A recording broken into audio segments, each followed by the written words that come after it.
Graça e paz, Deus abençoe a todos. Estamos de volta falando sobre parábolas. E no livro que nós adotamos como uma sequência, um caminho para percorrer as parábolas da Bíblia, passa a falar sobre a parábola da cordeira. Parábola da cordeira. A parábola da cordeira está registrada no livro de 2 Samuel. 2 Samuel, capítulo 12. Trata de eventos trágicos na vida do rei Davi. O rei Davi enfrentou muitas dificuldades, enfrentou muitas batalhas. E no, no dia em que ele decidiu, após ter sido aconselhado pelos seus generais, pelos seus principais oficiais, a evitar as batalhas, a evitar os combates, porque naquele tempo uma das responsabilidades do rei era comandar o exército, comandar os exércitos. E ele comandava literalmente no campo de batalha, tá bom? Porque os reis invariavelmente iam para as batalhas. Quando o rei não ia, normalmente ele mandava o filho que seria o seu sucessor. Porque ao vencer a batalha, fatalmente a pessoa acabava se tornando o herói, o vencedor. E é o herói, o vencedor, que era celebrado pelo povo. Davi foi perseguido pelo rei Saul quando obteve, não só para si, mas para todo o exército de Israel, uma vitória. Quando Davi, num duelo, venceu Golias. Davi, ainda jovem, usando uma ferramenta comum aos pastores de ovelhas, aos pastores de rebanho, conseguiu vencer um soldado profissional, na verdade um mercenário, né? Pior ainda, né? O soldado luta pelos seus, pela família, pela nação, pela pátria, pelo povo. O mercenário, ele luta pelo dinheiro, pelo dinheiro. Então o mercenário jamais arrisca a própria vida inutilmente. O mercenário, ele vai à batalha pensando em sair dela vivo, não está nem um pouco preocupado com quem quer que seja, que não a si próprio. Davi, quando derrota Golias, ele é celebrado, o herói, ele é celebrado como grande vencedor. E Davi atrai para si a atenção de muitos, de praticamente todos em Israel. E o feito correu o mundo afora, correu ali os vizinhos, as nações vizinhas. Davi torna-se famoso. Quando Davi Quando Davi precisa fugir de Saul, porque Davi não atraiu a atenção só positivamente. Davi também atraiu a atenção negativamente. A vitória de Davi, o êxito de Davi, despertou o ciúmes do rei Saul. Ciúmes, a inveja, o desejo de superar. Mas veja que Saul é tomado por ciúmes, por inveja, porque em algum momento ele se acovardou, em algum momento ele ficou quieto. Se você pegar a narrativa bíblica dos dias ou dos momentos antes da batalha, Saul, que era o mais alto em Israel, ele é visto sentado na frente da sua tenda, né? Sempre é apresentado sentado, tá bom? Porque tá lá o gigante gritando, berrando, chamando para um duelo, e Davi e Saul, que era o gigante em Israel, murchou, se acovardou, se acovardou. A vitória de Deus virá, a bênção de Deus virá, a palavra de Deus se mostrará verdadeira, os dons e o poder de Deus se manifestarão. Ainda que alguns se acovardem, se apequenem, se calem, se acanhem, outros se levantarão. Foi o que aconteceu na história. Quando Saul deu uma murchada, foi a ocasião, a oportunidade para que Davi crescesse. E Davi cresceu. E Davi teve que aprender a enfrentar os inimigos de Israel e teve que aprender a enfrentar os inimigos em Israel. Os inimigos, os adversários entre os seus. Quando o seu rei queria tirar a vida do jovem herói do povo, que era herói, mas poucos estavam dispostos a arriscarem as suas vidas para ajudarem Davi. Ao contrário da maioria do povo, que preferiu silenciar, Urias está entre aqueles que seguiram Davi quando Davi estava fugindo. Falou, não, Deus é com ele. A vitória tem vindo pelas mãos dele. A fidelidade de Deus tem se mostrado, tem se revelado para nós através dos feitos de Davi. Vamos ficar com Davi. Vamos seguir Davi. A vitória dele é a nossa vitória. Assim como Deus é com ele, Deus também será conosco. E Davi montou lá o seu pequeno exército, que naqueles dias, 300, 400 homens, era muita gente, tá bom? Aliás, até hoje, 400 homens armados, preparados para o combate, é muita gente. Dá para fazer aí uma boa briga, uma boa batalha. É que no mundo de hoje, a possibilidade de se matar a longas distâncias faz com que as guerras tenham assumido uma nova dinâmica, tá bom? Mas naqueles dias em que os combates eram próximos, 100 metros, acho que não chegava a 200 metros, tá? Sempre teve alguém engenhoso que fez armas para lançar pedra, fogo, isso sempre existiu. Flechas, sempre existiu, a engenhosidade humana sempre foi usada para a batalha, para o combate, mas relativamente perto, muito perto, e os combates eram decididos assim, né? Na proximidades ali, na espada, na flecha, no arco e na lança. Davi aprendeu tudo sobre Israel e sobre os povos vizinhos, principalmente enquanto fugia de Saul. Davi aprendeu sobre o pensamento e os hábitos do povo enquanto fugia. Davi encontrou bondade e maldade em Israel e fora de Israel, tá? Foi preparado para ser rei. Foi sendo ali moldado. Mas num dia, quando já rei, num dia em que ele se cansou, em que ele passou mal, ele teve uma cãibra, e os seus oficiais, homens que o seguiram em batalha durante boa parte da vida, falaram, rei, não saia mais conosco, porque não queremos que se apague a lâmpada de Israel. Eles tinham um vocabulário muito interessante para falar do rei. Porque todos os benefícios que eles obtiveram na vida foi em decorrência disso, dessa lealdade, dessa fidelidade ao rei Davi. E Davi deu ouvidos às palavras dos seus oficiais, deu ouvidos às palavras dos seus generais.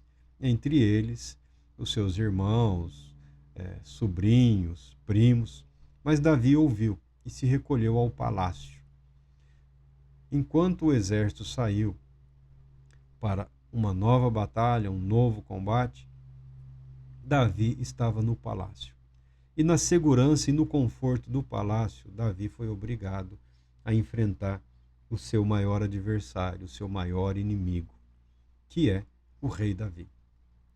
Não é a Batseba, não é a mulher, não é o profeta, não é o sacerdote, não foram as esposas, não foram os filhos crianças, não foi nenhum espião que se infiltrou no palácio. O grande inimigo de Davi foi o próprio rei Davi. Davi, não mais o pastor, Davi o rei, Davi o ungido, Davi o sábio, Davi o grande vencedor. Esse foi o teste no qual Davi caiu, diante de quem Davi sucumbiu. Quem derrotou Davi? Davi. Quando ele teve a oportunidade para descansar dos ataques externos, ele se viu diante da força do poder do mal que habitava nele mesmo. Ora, você pode até procurar justificar o rei. Você pode até procurar justificar o homem. Ah, mas ele foi perseguido, ele foi difamado, ele foi atacado, ele foi traído, ele foi enganado, ele foi... Tá. Tudo que você disser em relação à vida do rei Davi é verdade. Agora, quem permitiu que esse sofrimento e que esses sentimentos se transformassem num veneno que nesse momento de descanso o contaminou, foi o próprio rei Davi. Foi o próprio rei Davi. Foi o próprio Davi. Davi falhou. Davi fracassou. Davi pecou. O adultério, alguns podem até não acreditar, mas o adultério era um pecado, um crime gravíssimo no mundo antigo, tá bom? O adultério era considerado gravíssimo. Muito mais do que o adultério, o assassinato, tirar uma vida sem motivo, que não fosse para defender a própria vida ou a vida de outros, ou seja, em combate por uma causa justa, isso também era impensável, inimaginável. E Davi conseguiu fazer tudo isso. Davi conseguiu, numa sequência de atos, reproduzir tudo que tentaram fazer contra ele, ele o fez. E atacou um inocente. Fez com que o inocente perdesse a vida. Urias, o heteu. Urias, que nem era da mesma nação, do mesmo povo. Urias era descendente dos chamados heteus ou dos hititas. Você estudou na história que os hititas dominavam ali a metalurgia. Eles trabalhavam com ferro, mineração, trabalhavam com ferro, tá? Eles na história são conhecidos como povos bélicos, como excelentes guerreiros. E esse homem havia se alistado, havia se juntado às tropas do rei Davi, e a ele era fiel, e a ele era real. Existem várias perspectivas para se falar sobre o relato aqui do pecado de Davi, como Deus o perdoou e as consequências dos atos que o acompanharam até o fim de sua vida. Você pode usar a perspectiva da mulher aqui envolvida, a Batseba, que tem alguns aí que procuram lançar sobre ela toda a responsabilidade. É uma forma bastante covarde, né, de interpretar os fatos. É uma forma bastante covarde. A mulher estava isolada, a mulher estava sozinha, estava fragilizada, o marido estava em batalha e ela recebeu uma convocação do rei, mensageiros do rei que não estavam disfarçados. A guarda real, a guarda palaciana, foi buscá-la a mando do rei. Lá chegando, ela soube das intenções do rei e ela não fez nenhuma oposição. Você pode usar a perspectiva da mulher. O mundo antigo, a posição da mulher, as situações às quais ela era submetida, quais eram as possibilidades de uma ascensão social. Se mulher de um guerreiro estava bom, e uma das mulheres do rei poderia ser melhor. Mas no caso aqui, não parece que era para ser uma das mulheres, né? Era algo que era para ser só aconteceu, acabou e tchau, até logo. E vem a gravidez, e vem um problema que Davi tenta resolver de um modo covarde de novo, né? Mandando trazer o marido para que ele tivesse relações com a esposa e o filho fosse tido como dele e tudo estaria bem, tentando ocultar o pecado. Tá aí uma coisa que normalmente não dá certo, tá? Pecou, sinto muito. Problema seu. Resolva. Coloque-se diante de Deus. Resolva. Deus é poderoso para perdoar. Resolva com Deus. Sugiro que você resolva com Deus primeiro. Resolva com Deus, porque Ele é poderoso, porque Ele é fiel, porque Ele é justo. Davi resolveu com Deus. Fora isso, ele só apanhou. Resolva com Deus. Não se preocupe tanto. O que vão dizer, o que vão falar. Resolva com Deus. Não estou falando para você procurar o padre, o pastor, o conselheiro, porque hoje em dia tem tanta gente disposta a se intrometer, tem tanta gente com uma resposta pronta, tem tanta gente com uma palavra ensaiada que corre o risco de você só complicar. Só complicar. Só complicar. Resolva com Deus. Você criou um problema, como diz um rabino aí, eu gosto dele, né? Seja homem. Mas seja mulher. O que você quer dizer com isso? Assuma a responsabilidade pelos seus atos. Assuma a responsabilidade pelo que você fez ou deixou de fazer. Tá? Não se preocupe com a fachada, com isso daí não se sustenta. Isso tudo no mundo todo está desmoronando. Tá bom? De tempos em tempos é o que acontece. De tempos em tempos vem à tona o que a pessoa realmente é. E isso é parte do plano de Deus, do propósito de Deus. Nós estamos vivendo momentos difíceis. E daí? Nunca foi fácil. Nunca foi fácil. Nunca esteve fácil. Sempre foi difícil. Sempre existiram dificuldades. Sempre teve uma batalha. Sempre teve um conflito. Sempre teve um confronto. Sempre ocorreu uma traição, uma mentira, um engano, uma fraude. Isso não é novidade na história da humanidade, nem na história do país chamado Brasil, nem na história das nossas vidas. No final, o que fará a diferença é como nós reagimos a tudo isso. Sempre tem lá uma mulher se oferecendo, sempre vai ter lá um fulano se exibindo, sempre vai ter alguém propondo uma jornada fácil. E na sociedade romanceada ou romantizada, uma aventura romântica, olha a palavra que inventaram, é só adultério. É só adultério. Tá? A palavra é adultério. É adulterar. É falsificar. É adotar a mentira como se fosse a verdade. É sucumbir ao erro. É colocar-se na condição de filho do diabo. É o que a Bíblia diz. O diabo é o pai da mentira. O diabo é o mentiroso. O diabo é o que cria oportunidades falsas. Todo mundo está vendo que é falso. Todo mundo está vendo que é mentira. Todo mundo está vendo que só vai dar sofrimento, destruição, só vai promover tragédia, só vai promover desgraça. Mas tem gente que fala, não, mas vai que dá certo. Ainda que o erro, a mentira, se sustente, será por um curto espaço de tempo, por pouco período. Comparado à eternidade, eu vou te dizer, não terá valido a pena. Comparado à eternidade, alguns momentos, algumas horas, alguns dias, alguns anos, não terão valido a pena. Serão fracasso eterno.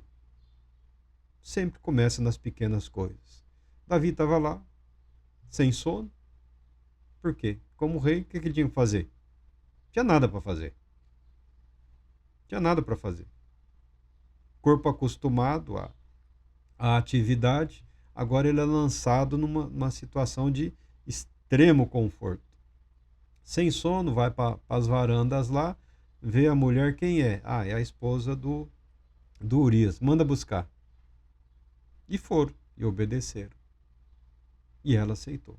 Então você pode usar a perspectiva da mulher para narrar essa história e trazer à tona todas as dificuldades que as mulheres passaram e passam ao longo da história da humanidade, as dificuldades que todo esse chororô. Você pode contar pela perspectiva de Davi, o jovem, o plebeu, que sofreu, que era desprezado pelos irmãos, que o pai nem parece considerar muito, que ele preferiu enfrentar o leão e o urso ao voltar para casa sem uma das ovelhas do pai ou da família e dos irmãos, ou seja, preferiu arriscar a própria vida do que falar, o leão e o urso mataram aí 2, 3 ovelhinhas. Preferiu enfrentar o leão e enfrentar o pai.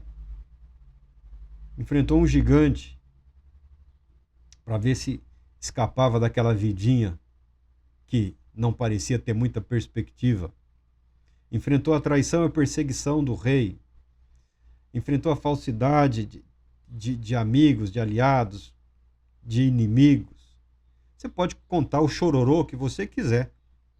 Até lágrimas você pode fazer com que as pessoas... mas ele sofreu tanto. E a bela morena é o meio de compensar aí o que ele passou e o que ele sofreu na vida. Agora ele é rei. Você pode contar sobre a perspectiva de Urias. Urias, o combatente, o herói, o guerreiro, aquele que não recuava. Era da tropa, daqueles que não recuavam. Enquanto o comandante não mandasse tocar lá a retirada, ele atacava. Se mandou atacar, vamos atacar. Foi o que ele fez em combate. É o que ele sempre fazia. Não é daqueles que se escondia do problema, que se esconde do perigo. Não é daqueles que baixava a cabeça para esperar a tempestade passar. Não.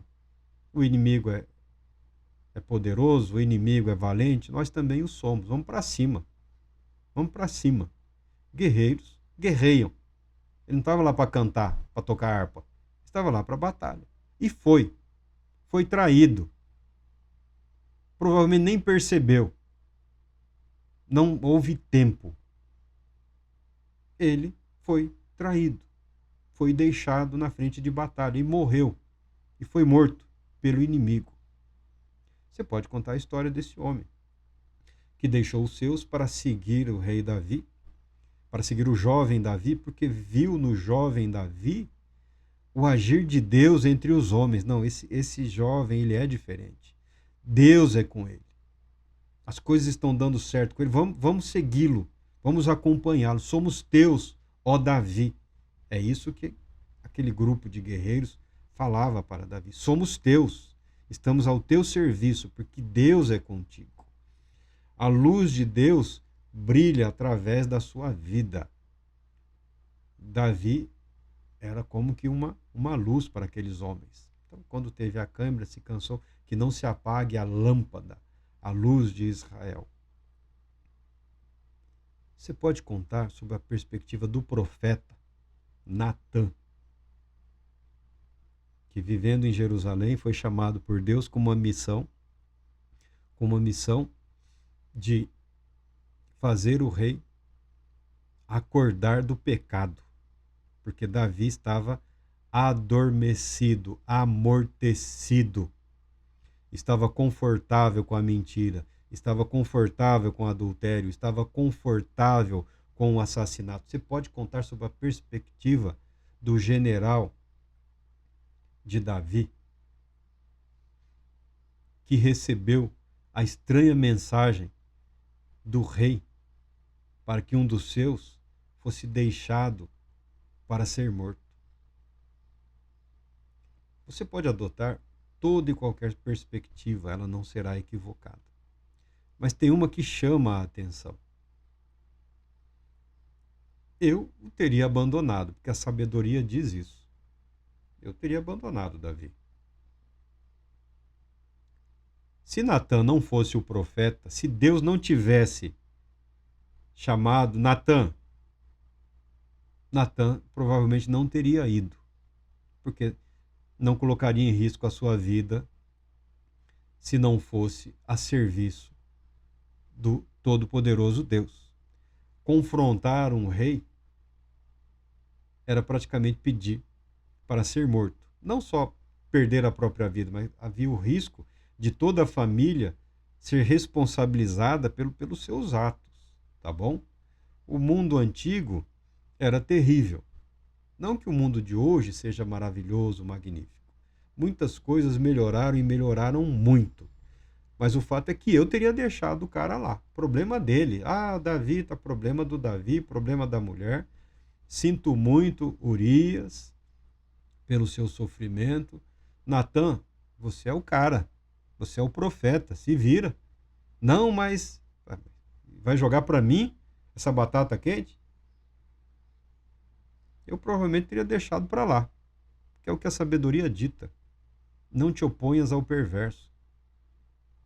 Não faça oposição ao maligno. Siga o seu caminho, porque você corre o risco de ser arrastado com ele. Você pode ver, no mundo de hoje, os debates de conflito, os favoráveis e os contrários, os favoráveis e os contrários, e os dois surfando na mesma lama, na mesma podridão, na mesma imundície. Porque a oposição, ela emburrece e, via de regra, coloca os opositores no mesmo caminho. E, em ambas as situações, um responsabiliza o outro e o outro responsabiliza o um. É inútil. Então a sabedoria dita: siga o justo a sua justiça e o ímpio a sua impiedade. Se houver oportunidade, meu irmão, isso daí não vai dar certo. Meu irmão, isso daí era, é e sempre será pecado. Tá? Ah, é um romance. Não, romance é o nome que dão. Dão um nome de romance para... É como lavar a porca e jogar ela de volta no chiqueiro. Não, não tem como. É a natureza, é a índole. Tá bom? Não tem como. Tem gente que tem o animalzinho de estimação, né? Eu acho interessante isso. Eu fico até curioso por alguns segundos, tá? Mas é um animal imundo. E ponto. O pecado é isso. O pecado é isso. Ele é imundo.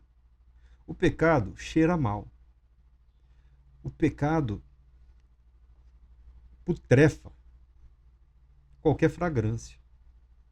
O pecado estraga qualquer banquete. O pecado rouba a alegria. O pecado impede a paz. O pecado transforma a vida em morte. E era nesse estado que Davi se encontrava. E Natã foi enviado por Deus, porque Deus estava triste. No livro de 2 Samuel, o capítulo 11, verso 27, diz o seguinte: entretanto, essas más atitudes de Davi entristeceram ao Senhor. Entristeceram ao Senhor. Davi entristeceu a Deus. Mas não foi só Davi que entristeceu a Deus, sejamos francos. Quem me conhece sabe, eu costumo pegar no pé de alguns personagens bíblicos, porque foi o que Deus permitiu. Deus tolerou os erros, os pecados, os fracassos, os sucessos desses homens e mulheres, mostrando-se Deus através da história e também permitindo que a história de Deus nos alcançasse para nos alertar. Não foi só Davi quem pecou. Eu pequei, você pecou. Toda a humanidade pecou. Todos pecam. E o pecado entristece a Deus. Esse é o fato. É isso que o texto traz à tona. Deus é entristecido pelos atos. Porque os atos são decorrentes dos pensamentos, dos anseios, dos desejos. Pensamentos, anseios, desejos, vontades não controlados e não regulados pela palavra de Deus têm a inclinação de conduzir a pessoa ao pecado. Davi aqui representa a humanidade. Não é questão de, tá pisando, tá forçando em cima do Davi. Não estou forçando em cima de ninguém. Não serei testemunha de acusação contra Davi no dia do juízo. Cuidarei da minha vida. Ele cuidou da dele. E como ele cuidou da dele, quando ele cuidou da vida dele, ficou registrado aqui o caminho proposto por Deus, que é o arrependimento. O profeta chama dádiva, Natã. É mais provável que fosse Natanael. Dádiva de Deus, dom de Deus, favor de Deus, graça de Deus, agraciado por Deus, favorecido ou favor de Deus. Aí vai ter aí uma discussões inúteis, mas o fato é que Natã significa dádiva ou dom. O favor de Deus, o amor de Deus em ação para resgatar o pecador. É o que que a história traz à tona. A parábola foi um recurso utilizado para despertar em Davi o senso de justiça, porque no nosso senso de justiça encontra-se a nossa condenação. Davi tinha um senso de justiça elevadíssimo. As responsabilidades reais o obrigavam a isso, muito embora em relação a si mesmo ele estivesse morto. Ele adulterou, ele matou, ele pegou a mulher, levou para casa para ser mais uma das esposas. Alguns comentaristas falam que talvez Davi não conhecesse o amor por uma única mulher. Ele não sabe o que é isso. Ter toda a capacidade de amar voltado para uma única pessoa. Davi talvez não soubesse o que é isso. Eu tenho minhas dificuldades em relação a essa interpretação. Há várias questões históricas, sociais e políticas que explicam o interesse de alguns homens. Não era só uma questão de exibição, era uma questão de preservação e de continuidade. Várias esposas, vários filhos, uma linhagem que não definharia, que não desapareceria, uma preocupação com a descendência. Várias esposas, uma família grande, uma família próspera, uma família unida, possibilidade de se defender, de produzir, de prosperar e de seguir adiante. Há várias maneiras de você abordar a questão naquela época, naquele período, da poligamia, mas todas eram esposas, tá? Não era uma bagunça, era organizado a coisa. Todas tinham seus direitos e suas responsabilidades, tá bom? Ter mais uma esposa não seria o pecado de Davi, especificamente naquele período, mas confrontando com o Urias, que provavelmente era pobre, toda a sua capacidade de voltar-se como homem para uma mulher, toda a sua devoção, todo o seu amor estava por Batseba. Se ela correspondia ou não a isso, aí é outra história, é outra narrativa.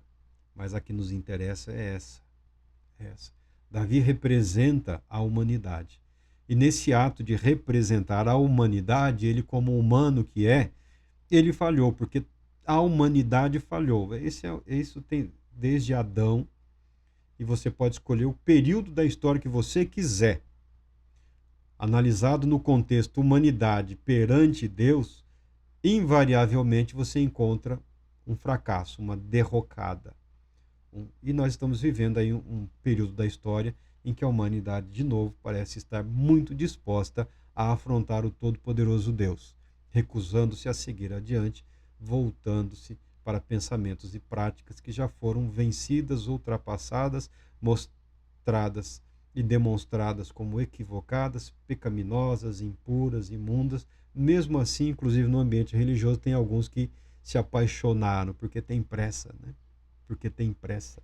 Querem um prazer momentâneo, querem ter o seu nome lá na história o mais rápido possível. Não, vamos por esse atalho aqui. E terão os seus nomes colocados na história por toda a eternidade, na mesma linhagem de Judas Iscariotes, na mesma linhagem do traidor de Cristo Jesus. É isso que conseguirão. Estão traindo a Cristo Jesus por ambições, por desejos momentâneos, passageiros, e que, quando comparados com o plano e o propósito de Deus, são efêmeros. São efêmeros. Mas Deus não permite que Davi permaneça no pecado, permaneça na morte, permaneça nas trevas, permaneça amortecido. Ele envia o profeta para despertá-lo do sono provocado pelo pecado. Davi estava embriagado pelo pecado, envolto numa aura real, envolto em cerimônias, com coroa, com trono, com escravos, com bajuladores. Eis que surge diante dele Natã para contar uma história. E essa história desperta o senso de justiça de Davi. Na história, no relato de Natã, na parábola da cordeira, No mesmo lugar havia um homem pobre, um homem simples, que o único bem que possuía era uma cordeirinha, e também havia um homem rico, um homem próspero, que possuía muitos bens e recursos, mas quando esse homem rico recebe uma visita, ao invés de abater um dos seus muitos animais para preparar uma refeição, uma recepção, a cordialidade exigida no mundo antigo, ele vai ao vizinho pobre e pega a única cordeira daquele homem e mata para preparar para o seu visitante. Quando Davi ouve essa história, eu imagino que ele pula, ele se levanta, ele grita, fica revoltado com tamanha maldade, com tamanha crueldade. E diz que esse homem merece morrer, mas antes de morrer ele deveria restituir 4 vezes mais em relação àquilo que ele havia roubado do seu vizinho pobre. Nisso, Natan tem a oportunidade de trazer a Davi a revelação de Deus. Você é esse homem. Você é esse covarde. Você é o injusto. Você é o maligno. Eu imagino a cara do rei. Porque ele foi pego no seu senso de justiça. Merece morrer.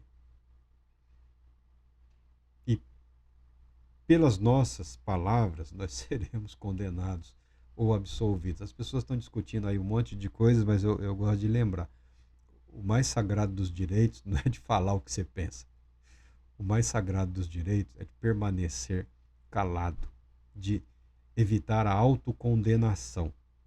Às vezes a sabedoria implica em permanecer calado. Fica em silêncio. Se tivesse ficado quieto, se não tivesse falado nada, se não tivesse tomado um partido, não teria pecado. Se não tivesse emitido uma maldita opinião, se não tivesse bajulado, se não tivesse fofocado, se não tivesse enganado, não estaria no pecado. Mas é difícil para nós evitarmos isso. É difícil para nós evitarmos a fala, o comentário, né? A nossa percepção aguçada sobre a vida do outro, sobre os erros do outro, sobre os pecados do outro e raramente sobre nós mesmos. Davi é apanhado pelas suas próprias palavras, merece morrer. Mas Natan não foi enviado para Davi para uma sentença de morte.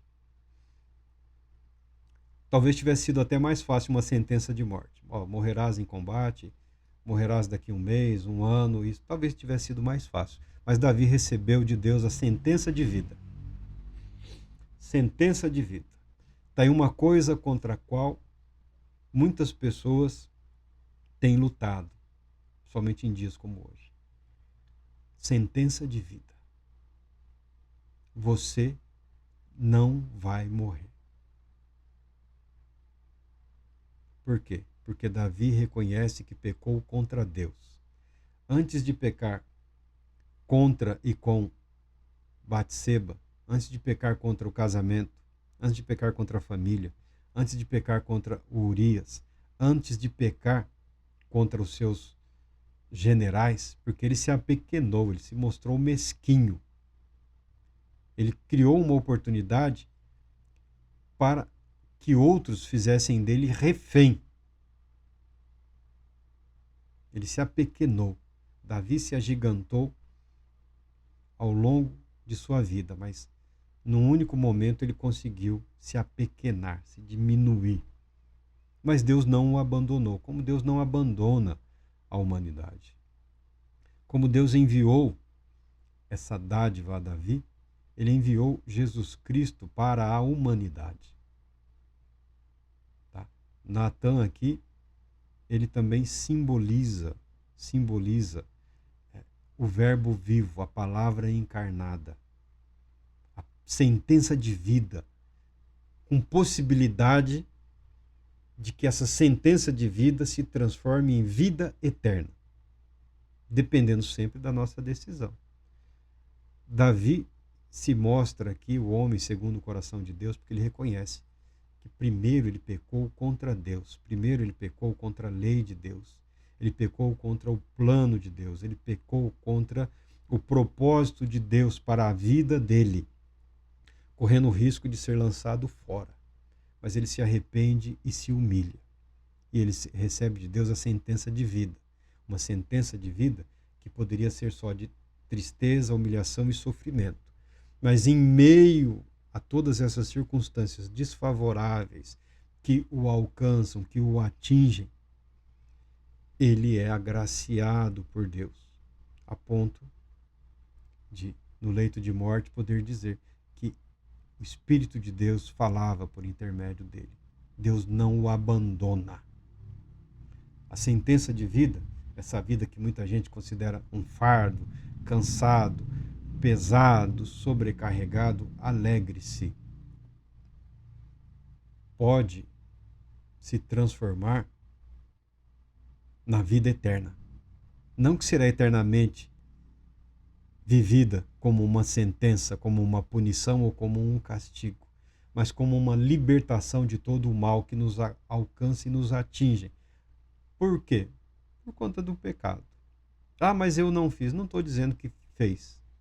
Eu estou dizendo que Davi representa a humanidade. E enquanto humanidade somos, pertencemos a essa mesma família fracassada, a essa mesma instituição humana que está aquém do padrão estabelecido por Deus.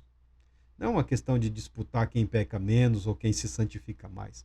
É uma questão de se apresentar diante de Deus, reconhecendo quem nós somos, o que fizemos, o que deixamos de fazer e permitirmos que a graça de Deus, que é abundante, superabunde em nossas vidas. Graça superabundante que nos transporta e que nos conduz ao reino de luz, no amado, no Filho do Deus Altíssimo, Jesus o Cristo, nosso Senhor.